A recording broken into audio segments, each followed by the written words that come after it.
Top 1. Masada Fortress. In 73 CE, on a barren plateau rising nearly 1,300 feet above the Judean desert, the Roman 10th Legion completed a feat many believed impossible.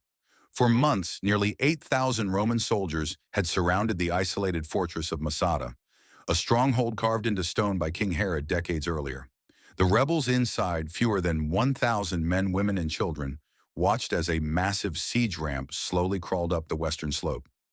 When the Roman battering ram finally breached the outer wall, the legionnaires expected resistance. Instead, they found silence. Fires still burned. Food stores remained untouched. Nearly every inhabitant lay dead. The defenders, according to the sole surviving account, had chosen death over capture. But what the Romans recorded that night does not fully align with what the plateau reveals today. Something about Masada's fall refuses to settle into a simple narrative. Masada was engineered to be nearly untouchable. Its sheer cliffs dropped hundreds of feet on every side, except a narrow serpentine path called the Snake Trail. Herod had fortified the summit with double casemate walls stretching roughly 4,300 feet in circumference, reinforced with towers rising nearly 90 feet high. Inside were storerooms capable of holding years of grain, dried figs, olive oil, and wine. 12 massive cisterns, carved into rock and holding tens of thousands of gallons of water, ensured survival even during prolonged siege. Archaeological excavations uncovered Roman camps still visible in the desert below, their rectangular outlines preserved in sand. The siege ramp itself, composed of stone and packed earth, still rises toward the breach point. It stands as physical proof of Roman determination. Yet when archaeologists examined the summit, they found only fragments of human remains, not the 960 bodies described by Flavius Josephus. The mainstream account holds that the rebel leader Eleazar ben Yair convinced the defenders to commit collective suicide the night before the Romans entered. Lots were drawn. Men killed their families, then one another, until a final survivor took his own life. The Romans supposedly discovered the aftermath at dawn, but only a handful of skeletons were ever recovered, many located in caves far from the central buildings. Some remains may belong to Roman soldiers. Others are too fragmentary to confirm identities. If nearly 1,000 people died simultaneously, where are the bodies?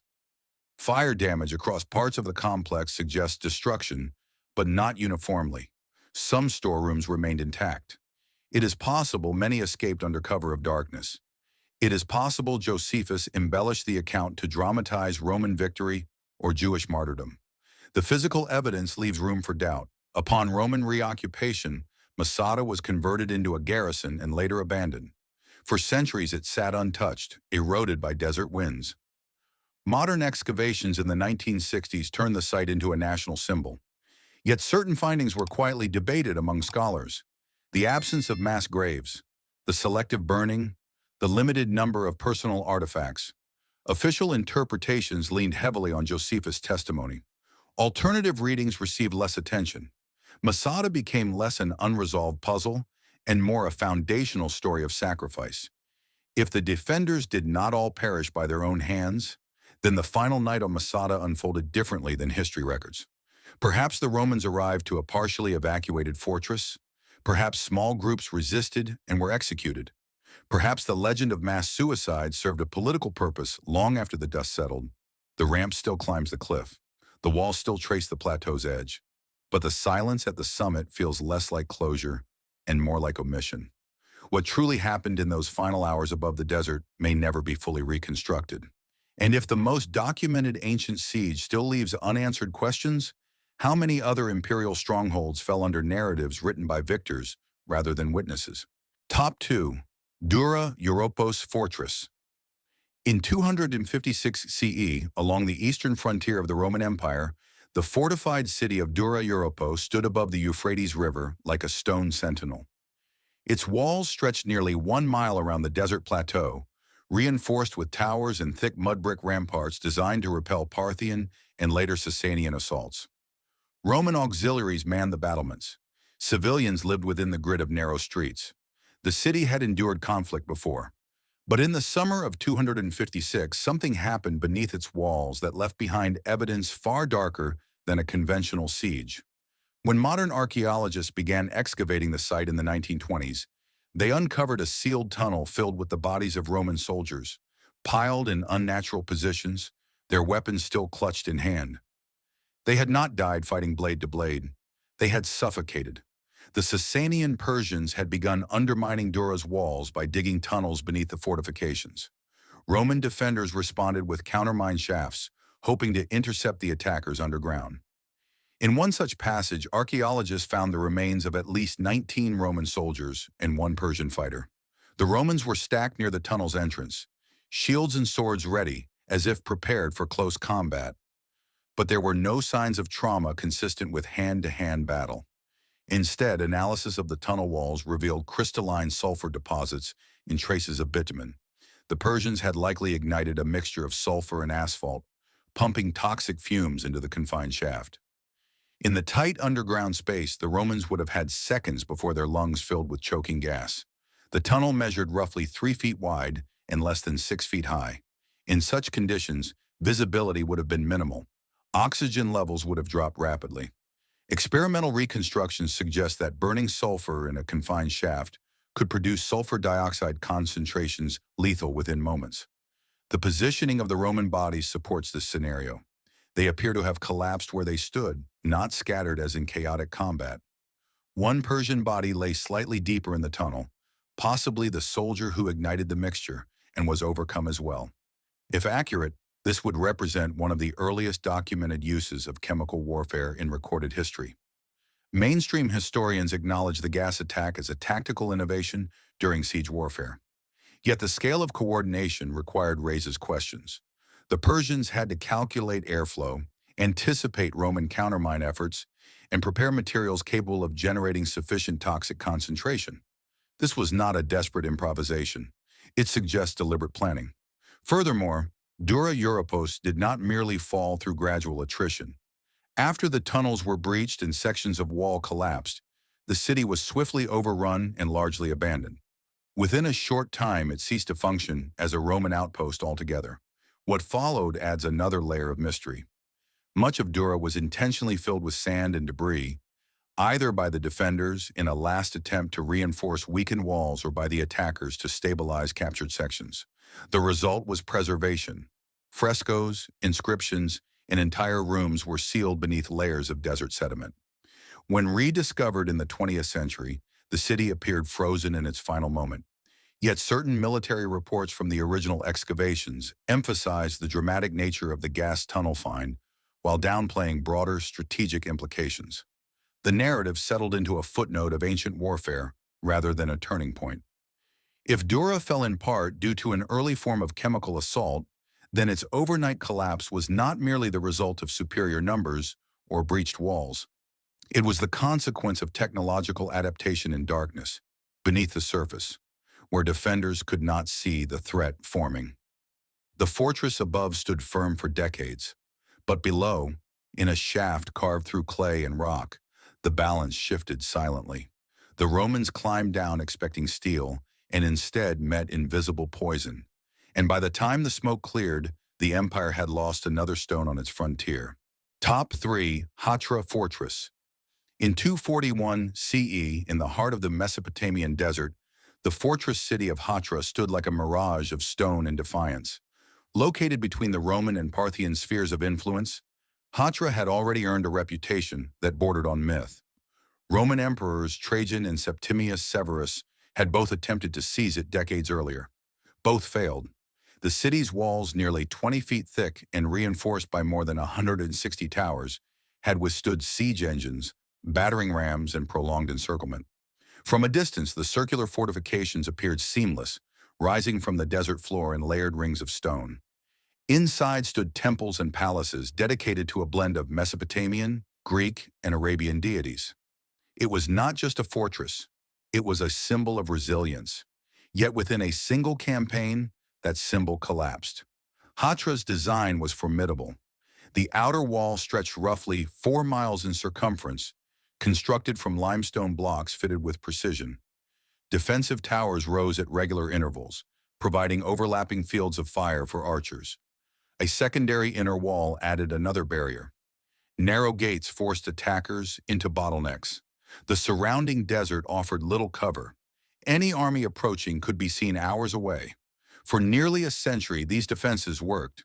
The city remained semi-autonomous under Parthian protection, thriving as a trade hub along caravan routes. When the Sasanian ruler Ardashir-Furi rose to power and overthrew the Parthian Empire, Hatra's political alignment became precarious. By 240 CE, Sasanian forces had begun probing its defenses.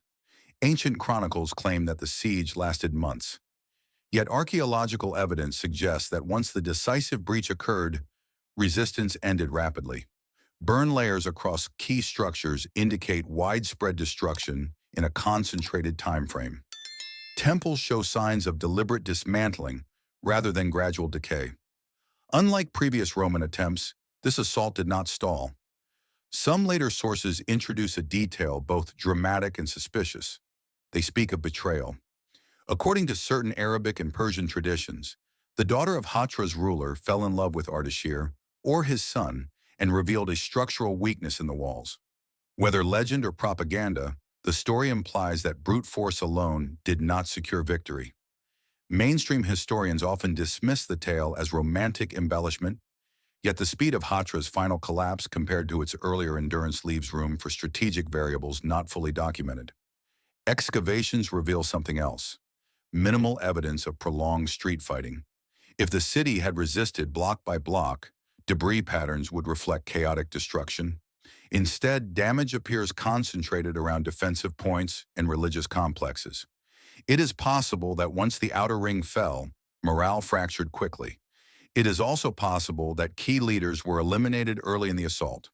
The Sasanians had developed heavier siege artillery and may have exploited weaknesses in tower foundations. But no surviving engineering reports describe the exact method used to breach walls that had humbled Rome itself. After its fall, Hatra was not rebuilt to its former strength. The Sasanians did not preserve it as a strategic bastion. Instead, it declined into obscurity. Trade routes shifted. The temples crumbled. The once impregnable circular walls began to erode under wind and sand. Unlike cities that changed hands and thrived again, Hatra effectively vanished as a political force within a generation. If its defenses were truly among the strongest in the region, then the speed of its defeat signals more than simple military superiority.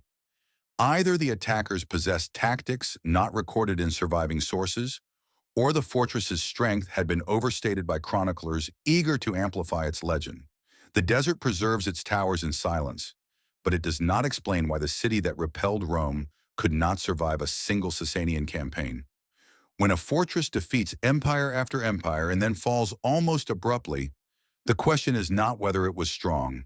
The question is what changed when it finally broke. Top 4. The Citadel of Mycenae. In the late 12th century BCE, as the Bronze Age drew toward collapse, the Citadel of Mycenae still dominated the Argolid plain of southern Greece. Its walls were legendary even in antiquity. Later Greeks claimed they had been built by Cyclopes, giants capable of lifting stones weighing several tons. The fortifications rose in massive limestone blocks, some measuring over 10 feet long and weighing up to 20 tons. The Lion Gate, carved from a single monolithic slab and crowned with a relief of 2 heraldic beasts, guarded the main entrance. Behind those walls stood palaces, storerooms, workshops, and the royal megaron. Mycenae was not merely a fortress. It was the heart of a civilization that had ruled the Aegean for centuries. Yet around 1200 BCE, something tore through this stronghold and reduced it to a shadow of its former power. Excavations reveal a violent destruction layer. Charred beams, collapsed roofs, and pottery fused by heat indicate intense fires. Portions of the palace complex show structural damage consistent with sudden impact or internal collapse. The upper citadel was burned. Administrative tablets written in linear B script cease abruptly around this period. There is no gradual tapering of bureaucratic record-keeping. The archive simply stops. That silence suggests that whatever happened unfolded quickly enough to interrupt the machinery of governance. The mainstream explanation often invokes the so-called Sea Peoples, mysterious raiders believed to have destabilized multiple Eastern Mediterranean powers around the same time. Others point to internal revolt, famine, or seismic activity. Geological surveys do indicate earthquake activity in the region during the Late Bronze Age. Cracks in certain walls align with fault patterns. However, earthquake damage alone does not explain widespread burning or the sudden disappearance of elite administrative structures. If natural disaster struck, it may have weakened defenses. But the evidence suggests human agency played a role in the final blow. Mycenae's fortifications were formidable. The Cyclopean walls reached thicknesses of up to 25 feet in some sections. Underground cisterns provided access to water, even during siege. The citadel's elevated position offered commanding views of approaching forces. Any army attempting to breach the Lion Gate would have faced narrow approach corridors designed to expose attackers to missile fire. For such a fortress to fall rapidly implies either overwhelming force or internal breakdown. Some scholars argue that the palace economy had already strained under resource pressure. Trade disruptions across the eastern Mediterranean may have triggered instability. If supply chains collapsed, even thick walls could not prevent implosion.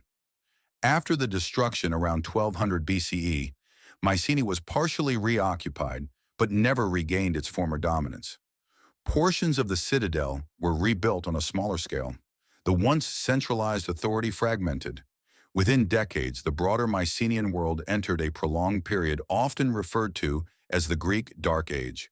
Literacy vanished. Monumental construction ceased. The fortress that once symbolized order became a relic of lost grandeur. What makes Mycenae's fall especially unsettling is not merely that it burned, but that its collapse coincided with a systemic breakdown across multiple fortified centers. Tyrans, Pylos, and other strongholds suffered similar fates within a relatively narrow time frame. The pattern suggests coordinated upheaval rather than isolated accident. Yet no single invading empire can be definitively credited with the destruction. No surviving enemy annals boast of conquering Mycenae. The walls still stand, scarred but upright, as if the citadel endured physically even as the civilization inside it disintegrated. If a fortress built with stones measured in tons and defended by one of the most advanced bureaucracies of its time could unravel so swiftly, then the collapse was more than a battlefield defeat. It was a fracture in the foundations of an entire network of power. The fires that consumed Mycenae marked not only the end of a city, but the erasure of an era. And the absence of a clear culprit leaves a lingering possibility that some empires fall not because their walls are breached, but because the systems behind those walls quietly fail before anyone sees the flames. Top 5. The Fortress of Troy. Around 1250 BCE, on a windswept hill in northwestern Anatolia, a fortified city overlooked the narrow strait now known as the Dardanelles. Its strategic position controlled maritime access between the Aegean and the Black Sea. The settlement we call Troy had already risen and fallen multiple times over centuries, but the phase known as Troy 66 stood apart. Its walls were not symbolic. They were engineered for war, sloping limestone fortifications, some rising nearly 30 feet high and reinforced with projecting towers, encircled the citadel. The masonry was fitted with precision, angled outward to deflect battering force. Within stood large multi-roomed houses built from stone foundations and mud brick superstructures. For its time, Troy VI was a fortress designed to intimidate. Yet it ended in sudden destruction? Archaeological layers show that Troy VI suffered a catastrophic event. Sections of wall appear displaced outward, as though shaken from below. Massive stones that once formed seamless defensive lines were found toppled at irregular angles. Unlike Mycenae, burn layers are less extensive in this phase. Instead, the evidence suggests seismic disruption.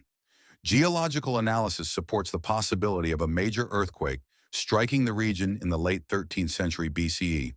Cracks in masonry align with tectonic stress patterns rather than consistent battering marks from siege engines. But the story does not end there. Immediately following the destruction of Troy VI, a new settlement, Troy VIIa, rose atop the ruins. This rebuilt city reused the fallen walls and reinforced them. Storage jars were sunk into house floors, indicating preparation for siege conditions. Living spaces became crowded, suggesting an influx of population or refugees. And then around 1180 BCE, Troy VII was violently destroyed. This time, burn layers are unmistakable. Arrowheads have been found embedded in debris. Skeletons discovered in collapsed buildings show signs of abrupt death. Unlike the earlier seismic damage, this phase bears the fingerprints of human assault. Mainstream scholarship often separates these two events. Troy 6 fell to natural disaster. Troy 7 fell to warfare. Yet the timeline is tight. If an earthquake weakened Troy 6 walls, did opportunistic enemies exploit the vulnerability? Or did the initial destruction create instability that made subsequent defense desperate and unsustainable? The Homeric tradition, composed centuries later, conflates memory and myth. The legendary Trojan War may echo a composite memory of these layered destructions rather than a single heroic siege. The defensive design of Troy was sophisticated. The sloped walls would have deflected primitive battering rams. Narrow gateways forced attackers into confined spaces. Elevated towers allowed defenders to rain projectiles downward. For such a city to be overwhelmed rapidly implies either sustained encirclement or betrayal within. Yet no definitive enemy records describe the capture of Troy. Hittite texts mention a city called Wilusa, possibly Troy, involved in regional conflict, but they do not detail its final fall.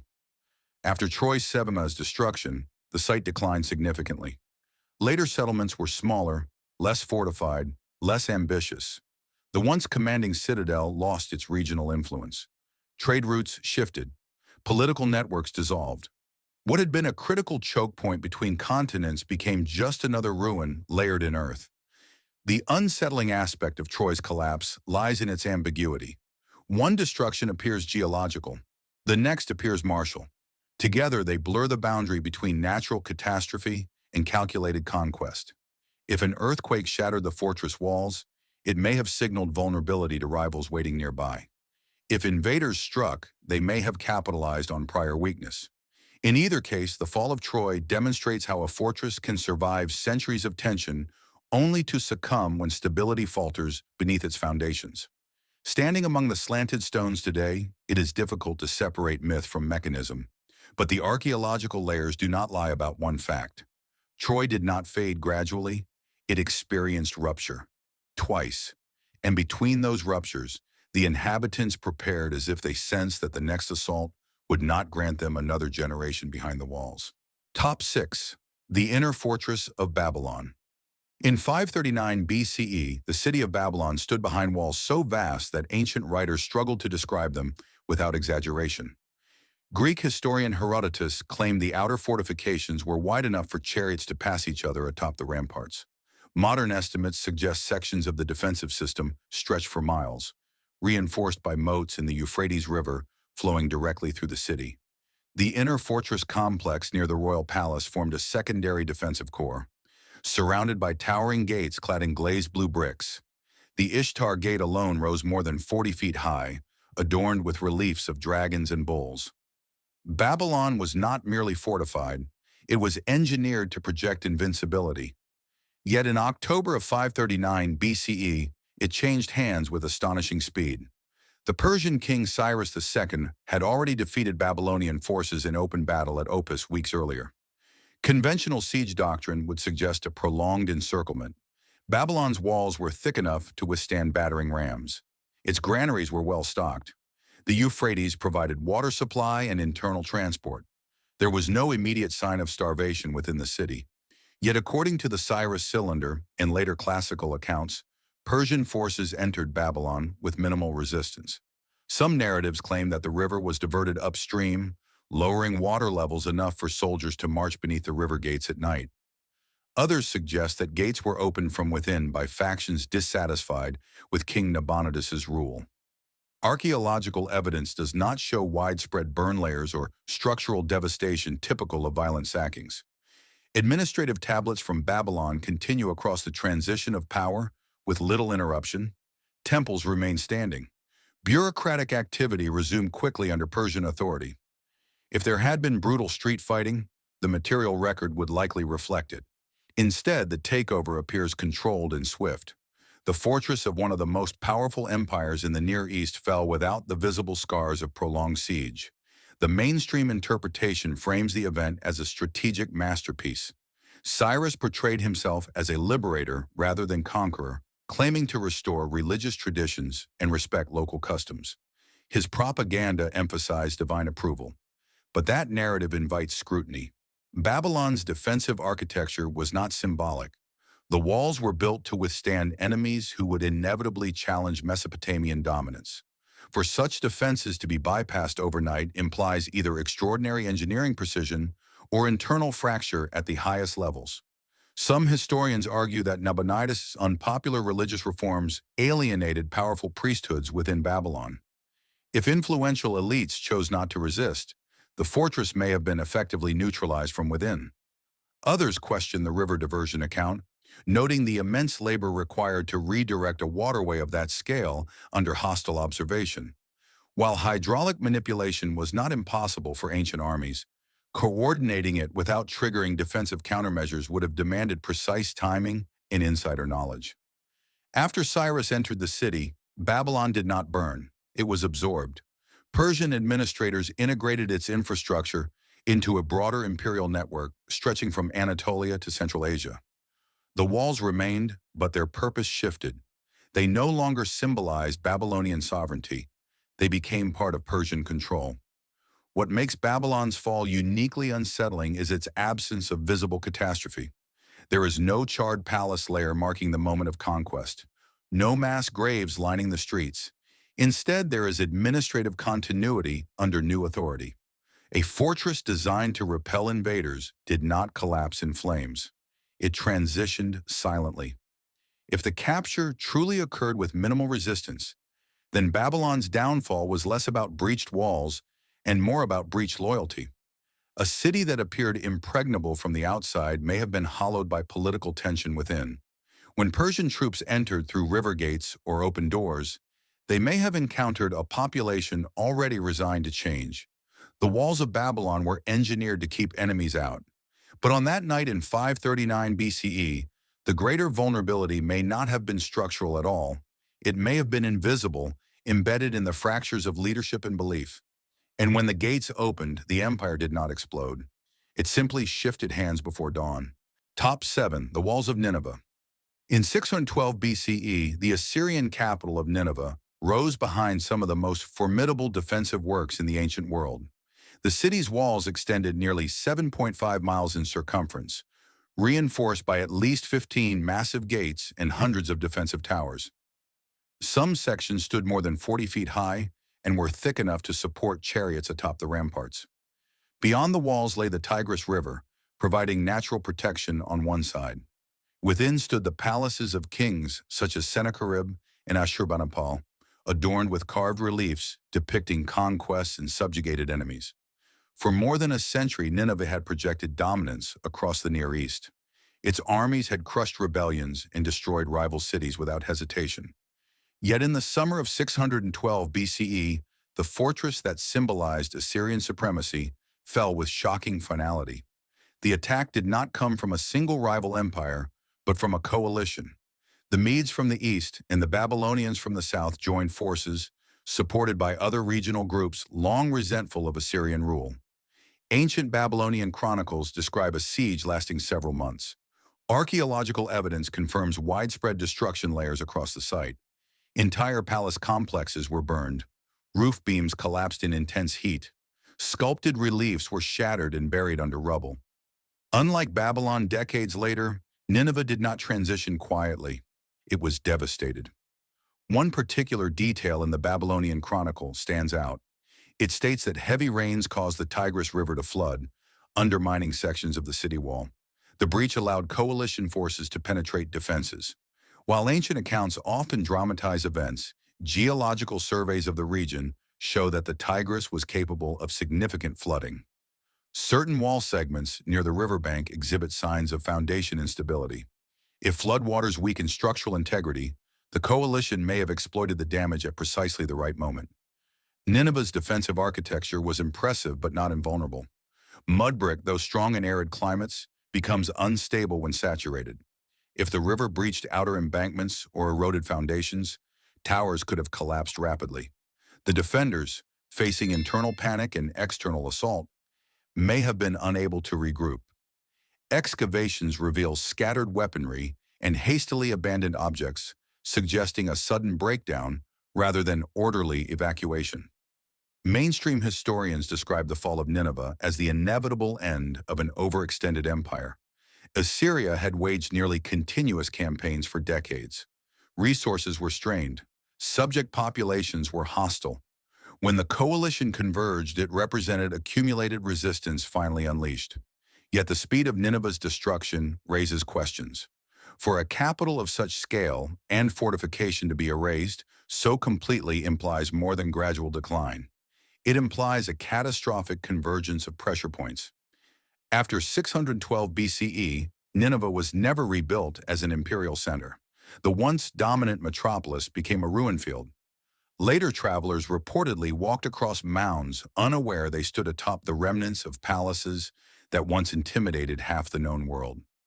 The city's very memory faded until rediscovery in the 19th century. For centuries, its exact location was uncertain. Unlike Babylon, Nineveh did not experience administrative continuity under new rulers. It experienced obliteration. Burn layers are thick and widespread. Temples were dismantled. Royal archives were scattered. Clay tablets baked by the fires survived only because destruction preserved them.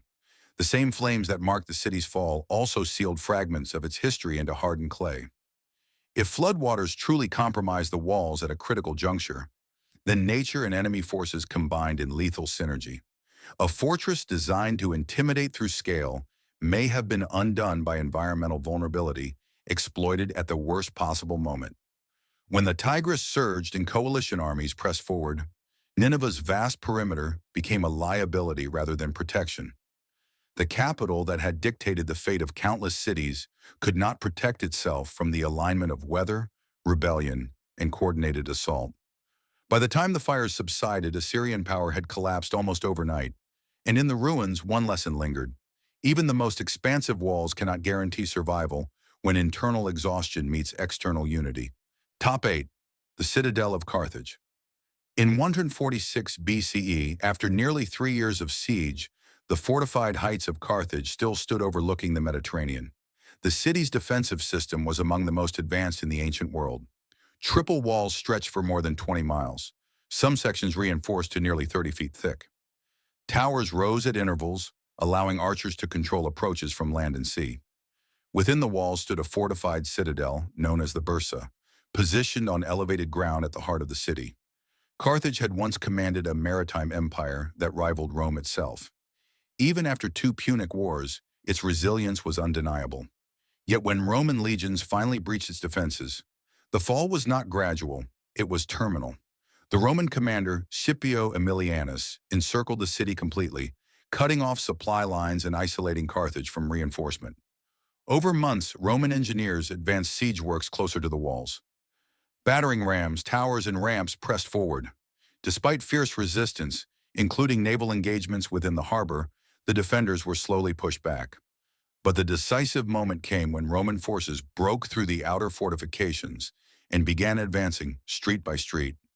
Ancient sources describe 6 days of intense urban combat. Yet once the Bursa citadel fell, resistance collapsed almost immediately. Archaeological evidence confirms widespread burning across the upper city. Layers of ash and collapsed masonry indicate deliberate destruction rather than incidental damage. Entire residential districts were reduced to rubble. Excavations reveal skeletons trapped beneath fallen beams, suggesting inhabitants were unable to escape the final inferno. Unlike Babylon's silent transfer or Troy's layered destructions, Carthage was systematically dismantled. The walls that had defined its strength were torn down. The harbor installations were destroyed. Roman orders mandated the city's complete eradication. Mainstream historical accounts emphasize Rome's determination to eliminate a rival permanently. The phrase Carthago delenda est, Carthage must be destroyed, had circulated in Roman political discourse for years. By the time the legions breached the inner defenses, the objective was not conquest but obliteration. Yet what stands out is the speed with which the final collapse unfolded once the citadel was penetrated. For 3 years, Carthage resisted. But once the defensive core fractured, the city fell in days. The Bursa citadel itself had been constructed as a last redoubt. Elevated, fortified, and densely built, it was designed to prolong defense even if outer districts were compromised. However, Roman forces managed to infiltrate the narrow streets leading upward, advancing house to house, rooftop to rooftop. When they reached the summit, resistance ended swiftly. According to classical accounts, tens of thousands were killed or enslaved in the aftermath. Fires consumed the structures that symbolized Carthaginian sovereignty. Following the destruction, the site remained largely uninhabited for years. Later Roman reconstruction transformed it into a provincial capital, but the original Punic identity was erased. Temples were replaced, streets were redesigned. What had been a maritime powerhouse became a Roman city bearing little resemblance to its predecessor. The unsettling aspect of Carthage's fall is not merely the violence, but the intention. The fortress did not collapse from hidden weakness or environmental disaster. It was targeted for removal. Once breached, its destruction was methodical and absolute. The walls that had once resisted Rome twice before could not prevent the third and final reckoning. Standing on the Bursa Hill today, it is difficult to imagine the scale of fire that consumed the citadel. Yet the archaeological record leaves little doubt that the end came abruptly once Roman forces reached the inner heights. A fortress that symbolized defiance for generations ceased to exist within a matter of days. And in its place rose a reminder that sometimes the greatest threat to a stronghold is not whether it can withstand siege, but whether its enemy is willing to erase it entirely. Top 9. The Acropolis of Athens.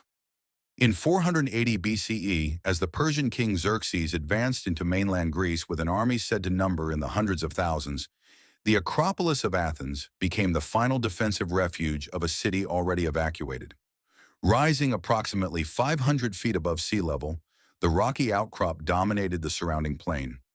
Its steep limestone slopes provided natural defense on nearly every side. Access points were limited to narrow approaches easily defended by a small force. Though not originally designed as a purely military fortress, the Acropolis had been fortified with massive Mycenaean walls centuries earlier, some sections measuring nearly 15 feet thick. When Persian forces reached Athens, most civilians had fled to the island of Salamis, but a contingent of defenders remained atop the Acropolis, believing the elevated stronghold could withstand assault. Herodotus records that the Persians initially attempted negotiation, offering terms in exchange for submission. The defenders refused. Xerxes ordered an assault. Persian troops advanced up the western approach, shielded by archers. According to ancient accounts, they discovered a concealed path on the north side of the Acropolis, climbing the steep rock face to gain access from an unexpected angle. Once inside, they overwhelmed the remaining defenders. The sacred temples atop the plateau were looted and set ablaze. Within a short span, the symbolic heart of Athens was in Persian hands. Archaeological layers confirm a destruction event around this period. Charred architectural fragments, broken sculptures, and toppled columns testify to the violence of the sack. The earlier temple structures that predated the Parthenon were burned and dismantled. The Persians did not merely occupy the Acropolis, they deliberately damaged its sacred architecture.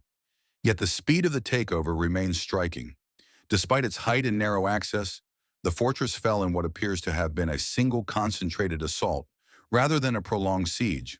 Mainstream interpretation emphasizes Persian numerical superiority and the strategic inevitability of the conquest after the Greek defeat at Thermopylae. With Spartan resistance broken and Athens largely evacuated, the Acropolis defenders were isolated. However, the infiltration via the northern cliff raises tactical questions. The ascent would have required knowledge of terrain and precise coordination. The path was steep and treacherous. For attackers to exploit it successfully suggests reconnaissance or insider familiarity with local geography. After occupying and burning the Acropolis, Persian forces withdrew the following year, following their defeat at Salamis and Plataea.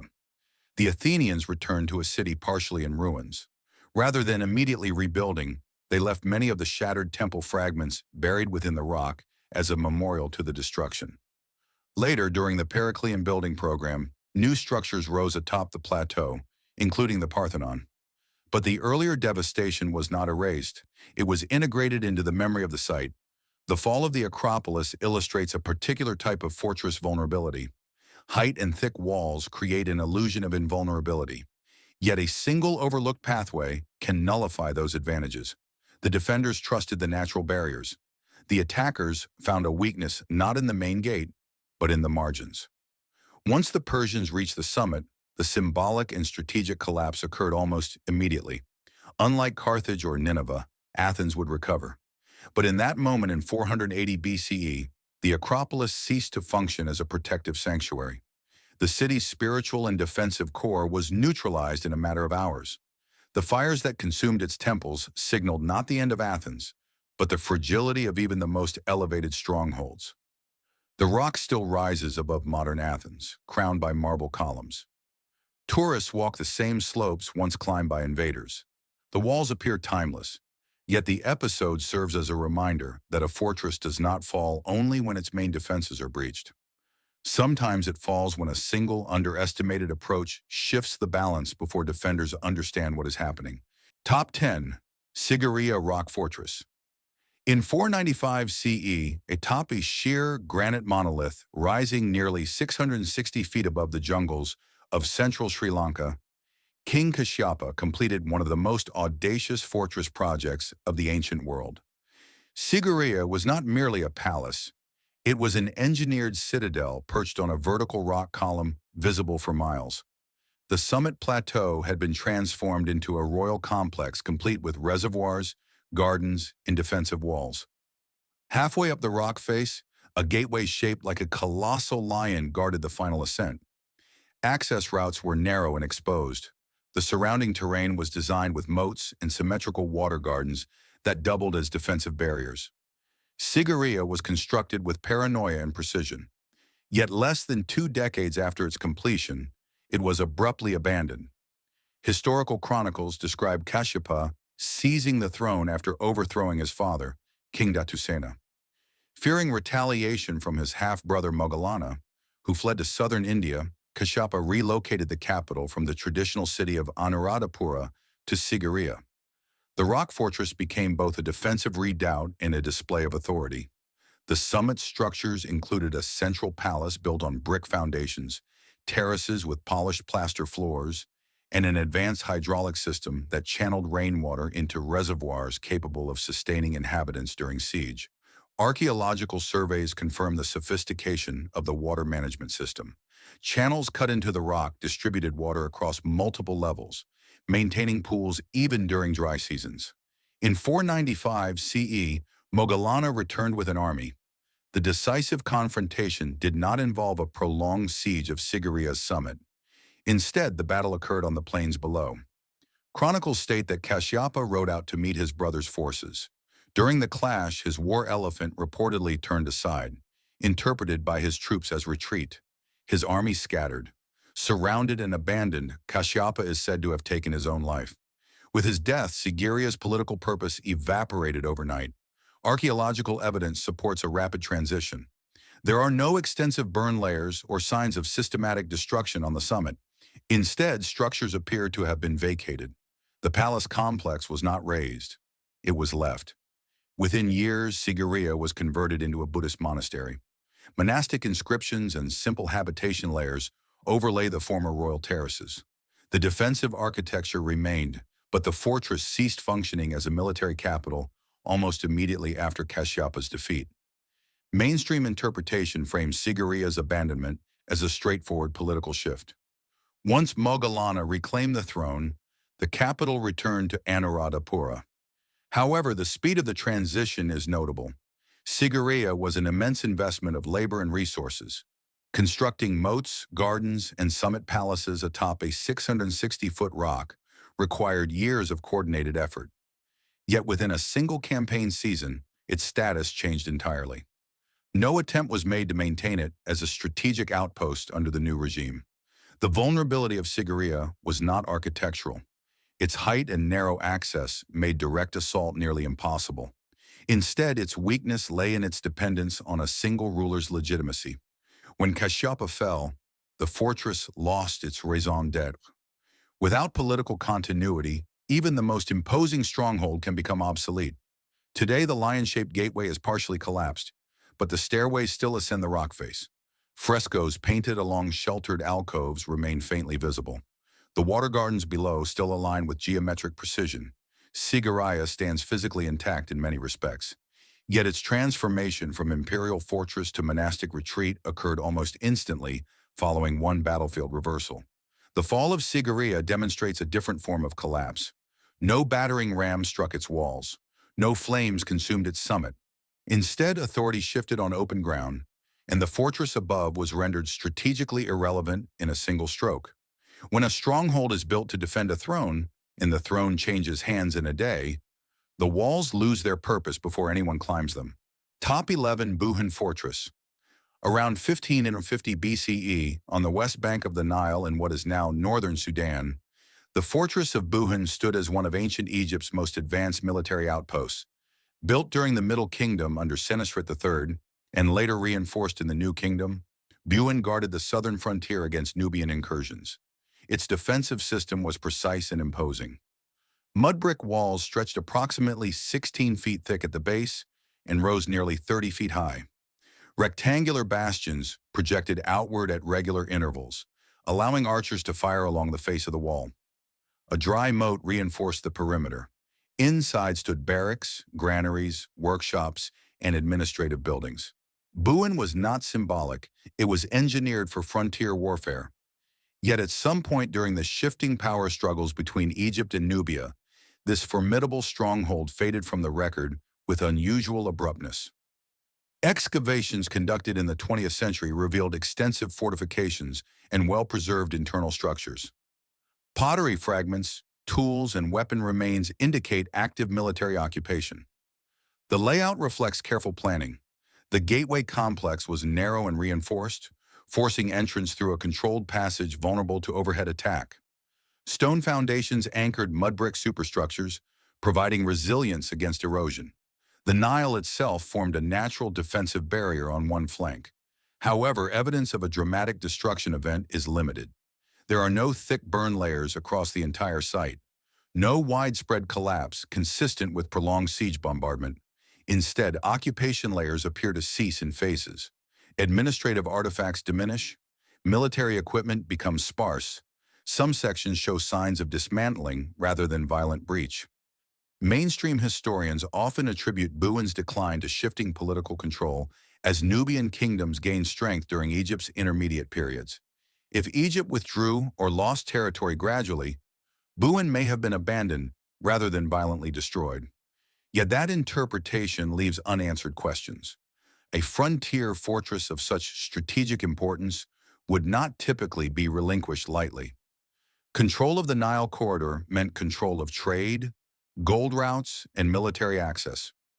For Buhan to cease functioning as a defensive hub suggests either rapid military defeat or negotiated transfer. Some archaeological evidence points to Nubian reoccupation of the area, but the transition appears understated in surviving records. Ancient Egyptian inscriptions are meticulous when detailing victories. Conquests are carved in stone. Enemy defeats are celebrated. Yet references to losing or abandoning fortresses are rare. The silence surrounding Buhan's final status is notable.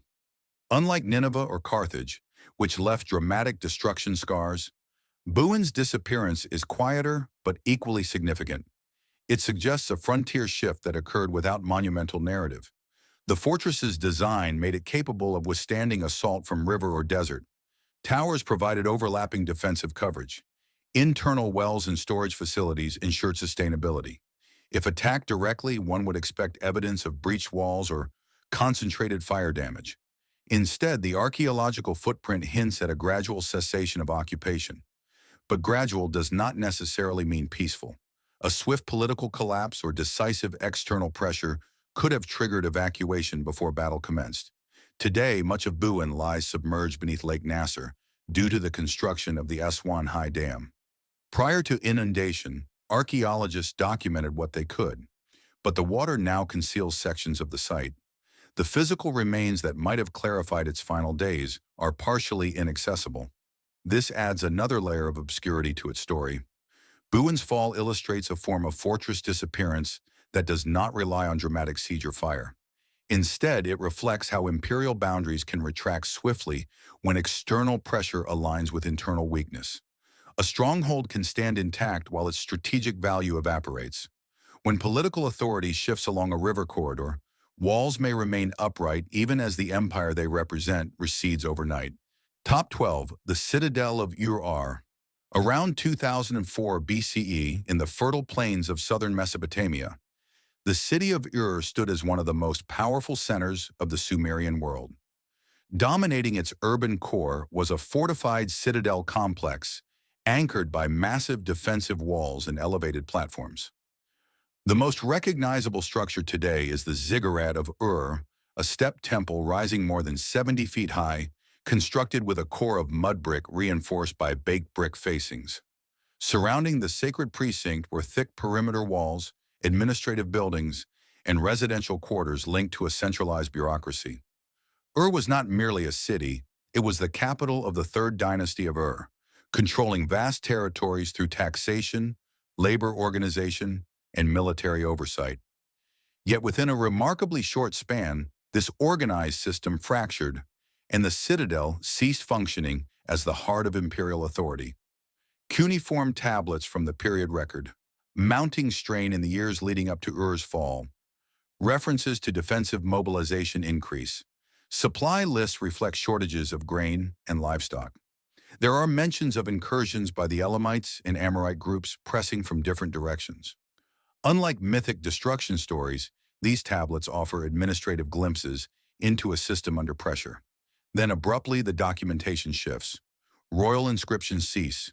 Bureaucratic records from the citadel drop sharply. The archaeological layer corresponding to the early 2nd millennium BCE reveals burn damage in certain sectors and signs of structural collapse. The Elamite invasion is often cited as the decisive blow. According to later Mesopotamian sources, Elamite forces captured Ur and carried off its king, Ibisin. Excavations confirm that parts of the city were burned. However, the pattern of destruction is uneven. Some residential areas show intense fire damage. Others appear abandoned rather than razed. The citadel complex, including the ziggurat platform, does not display uniform devastation across all structures. This suggests that the collapse may have been rapid but not entirely chaotic. Ur's fortifications were substantial for their time. A defensive wall surrounded the city, reinforced with buttresses and gates. Internal organizations centralized authority within the elevated sacred precinct. If attackers breached the outer walls, the citadel could have served as a final defensive holdout.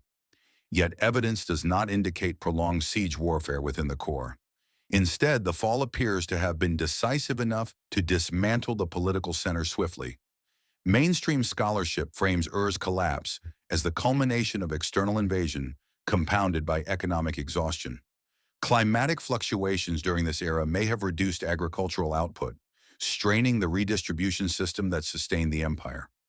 If food shortages coincided with military incursions, morale and defensive capacity would have deteriorated rapidly.